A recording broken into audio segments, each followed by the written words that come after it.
आइए बच्चों, आज हम क्षितिज भाग 2 कक्षा 10 की हिंदी का पाठ 12 करेंगे। पाठ का नाम है लखनवी अंदाज और उसके लेखक है यशपाल। यशपाल जी का जन्म 1903 में पंजाब के फिरोजपुर छावनी में हुआ। इन्होंने कांगड़ा में प्रारंभिक शिक्षा ग्रहण की और लाहौर में नेशनल कॉलेज से बीए किया। फिर वहाँ उनका परिचय भगत सिंह और सुखदेव से हुआ। स्वाधीनता संग्राम की क्रांतिकारी धारा से जुड़ाव के कारण वे जेल भी गए और उनकी मृत्यु 1976 में हुई। यशपाल जी की रचनाओं में आम आदमी के सारोकारों की उपस्थिति है। वे यथार्थवादी शैली के विशिष्ट रचनाकार हैं। सामाजिक विषमता, राजनीतिक पाखंड और रूढ़ियों के खिलाफ उनकी रचनाएं मुखर हैं। बहुत अच्छी अच्छी रचनाएं लिखी हैं इन सब में। उनके कहानी संग्रहों में ज्ञानदान, तर्क का तूफान, पिंजड़े की उड़ान, वा दुलिया, फूलों का कुर्ता उल्लेखनीय है। उनका झूठा सच उपन्यास भारत विभाजन की त्रासदी का मार्मिक दस्तावेज है। अर्थात जब हमारा देश विभाजित हुआ था हिंदुस्तान पाकिस्तान में, तो उसका जो झूठा सच हमें दिखाया गया, उसका बहुत ही मार्मिक दस्तावेज इन्होंने उस त्रासदी को अपने उपन्यास में दर्शाया है। अमिता, दिव्या, पार्टी, कामरेड, दादा कामरेड, मेरी तेरी, उसकी बात उनके अन्य प्रमुख उपन्यास हैं। भाषा की स्वाभाविकता और सजीवता उनकी रचनागत विशेषताएं हैं। अब हम हमारे पाठ के बारे में थोड़ा सा जानेंगे कि लेखक ने उसे क्यों लिखा। यूँ तो यशपाल ने लखनवी अंदाज व्यंग यह साबित करने के लिए लिखा था कि बिना कथ्य के कहानी नहीं लिखी जा सकती। जो एक स्वतंत्र जो रचना होती है उसके रूप में उसे पढ़ा जा सकता है। यशपाल उस पतनशील सामंती वर्ग पर भी कटाक्ष करते हैं जो वास्तविकता से बेखबर होकर एक बनावटी जीवन शैली के आदी हो जाते हैं, है ना। कहना न होगा कि आज के समय में ऐसे परजीवी संस्कृति को देखा जा सकता है। लखनवी अंदाज नामक पाठ के माध्यम से लेखक यह संदेश देना चाहते हैं कि हमें अपना व्यवहारिक दृष्टिकोण विस्तृत करते हुए दिखावेपन से दूर रहना चाहिए, मतलब दिखावे से दूर रहना चाहिए। हमें वर्तमान के कठोर यथार्थ का सामना करना चाहिए तथा काल्पनिकता को छोड़कर वास्तविकता को अपनाना चाहिए, जो हमारे व्यवहार और आचरण में भी दिखना चाहिए कि हाँ, हम वास्तविक में ही ऐसे हैं, कोई दिखावटीपन नहीं है हमारे अंदर। अब हम पाठ लखनवी अंदाज का सार पढ़ेंगे। लेखक को पास में ही कहीं जाना था। लेखक ने यह सोचकर सेकंड क्लास का टिकट लिया कि उसमें भीड़ कम होती है। वे आराम से खिड़की के साथ बैठकर प्राकृतिक दृश्य देखते हुए नए कहानी के बारे में सोचेंगे और पैसेंजर ट्रेन खुलने को थी। लेखक दौड़कर एक डब्बे में चढ़े, परंतु अनुमान के विपरीत उन्हें डब्बा खाली नहीं मिला। जैसा उनने सोचा था कि डब्बा खाली होगा तो मैं फटाफट चढ़ जाऊंगा। डिब्बे में पहले से ही लखनवी नवाबी नस्ल के एक सज्जन पालथी मारकर बैठे हुए थे। जो एक कोई व्यक्ति उसमें बैठा हुआ था डब्बे में, तो जैसे कि लखनऊ के थे और लखनवी अंदाज में नवाब हों, ऐसे आलकी पालकी लगा के बैठे थे। और उनके सामने 2 ताजे चिकने खीरे तौलिए पर रखे हुए थे। एक नैपकिन रखा था सामने की सीट पर और उसमें ककड़ी रखी थी। खीरा मतलब ककड़ी। लेखक ने अचानक चढ़ जाना उस सज्जन को अच्छा नहीं लगा। जैसे लेखक एकदम से चढ़े तो उसको थोड़ा सा बुरा लगा जो पहले से बैठा था। उन्होंने लेखक से मिलने में कोई दिलचस्पी भी नहीं दिखाई।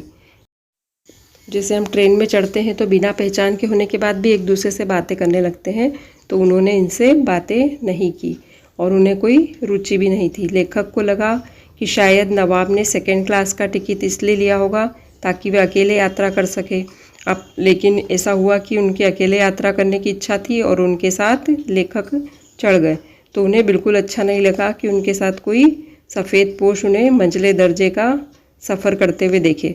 मतलब वो फर्स्ट क्लास में नहीं बैठे थे, इसलिए उनको ऐसा लग रहा था कि किसी को पता नहीं चलना चाहिए कि वो सेकंड क्लास में बैठे हैं। उन्होंने शायद खीरा भी अकेले सफ़र काटने के लिए ही खरीदा होगा, पर अब जब इनको देखा तो उन्हें उनके सामने वो खीरा कैसे खाए। नवाब साहब थे, इसलिए खीरा खाना उनके लिए थोड़ा अच्छा नहीं लग रहा था उनको कि खीरे जैसी चीज़। नवाब साहब खिड़की के बाहर देख रहे थे, परंतु लगातार कनखियों से वह लेखक की ओर देख रहे थे। कनखियों से देख रहे थे मतलब तिरछे तिरछे लेखक को देख रहे थे। अचानक ही नवाब साहब ने लेखक को संबोधित करते हुए कहा कि खीरे का लुत्फ़ उठाइए।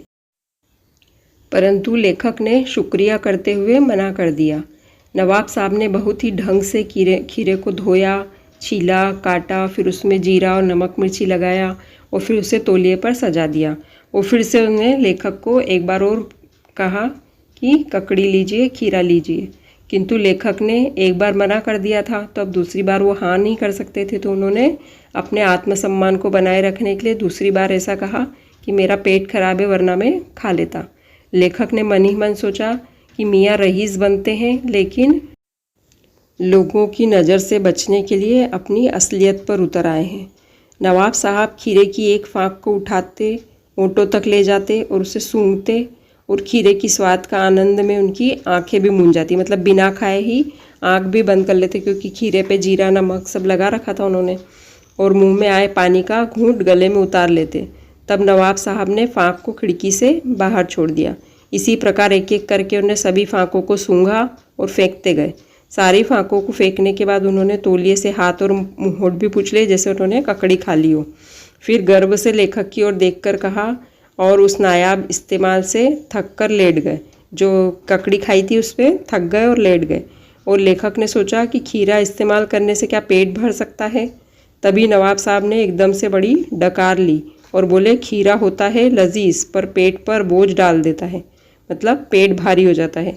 यह सुनकर लेखक ने सोचा कि जब इन्होंने खीरा सूंघा है उससे ही इनके पेट भर गया और इनको डकार आने लगी, तो बिना विचार, बिना घटना और बिना पात्रों की इच्छा से नई कहानी क्यों नहीं बन सकती है। इस तरह से लेखक ने इस पाठ को लिखा है लखनवी अंदाज। और इसके शब्दार्थ हैं, मुफस्सिल, केंद्रस्थ नगर के इर्द गिर्द के स्थान, सफ़ेद पोश, भद्र व्यक्ति, किफ़ायत, मितव्ययिता, समझदारी से उपयोग करना, आदाब अर्ज, अभिवादन का एक ढंग, गुमान, भ्रम, एहतियात, सावधानी, बुरक देना, छिड़क देना, स्फुरण, फड़कना, हिलना, प्लावित, पानी भर जाना, पनियाती, रसीली, मेदा, आमाशय, तस्लीम, सम्मान में, सिर खम करना, सिर झुकाना, तहजीब, शिष्टता, नफासत, स्वच्छता, नजाकत, कोमलता, नफीस, बढ़िया, एब्स्ट्रैक्ट, सूक्ष्म, शकील, आसानी से न पचने वाला, नामुराद, बेकार चीज़, ज्ञान चक्षु, ज्ञान रूपी नेत्र।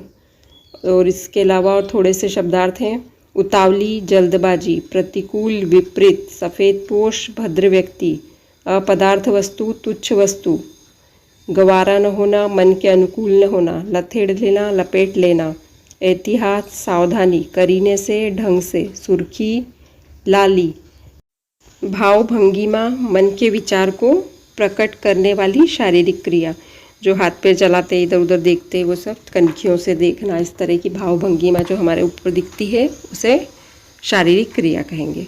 ये हमारे कुछ शब्दार्थ हुए। और उसके अलावा हमने पाठ का पूरा अर्थ समझ लिया है, उसका सारांश पढ़ लिया है। उसके आधार पर हम प्रश्नोत्तर भी कर सकते हैं और इसकी व्याख्या भी कर सकते हैं शब्दार्थ और पाठ के सारांश के माध्यम से। और मुझे आशा है कि आपको अच्छे से समझ में आया होगा। इसको अच्छे से पढ़ें, समझें और लिखें। धन्यवाद।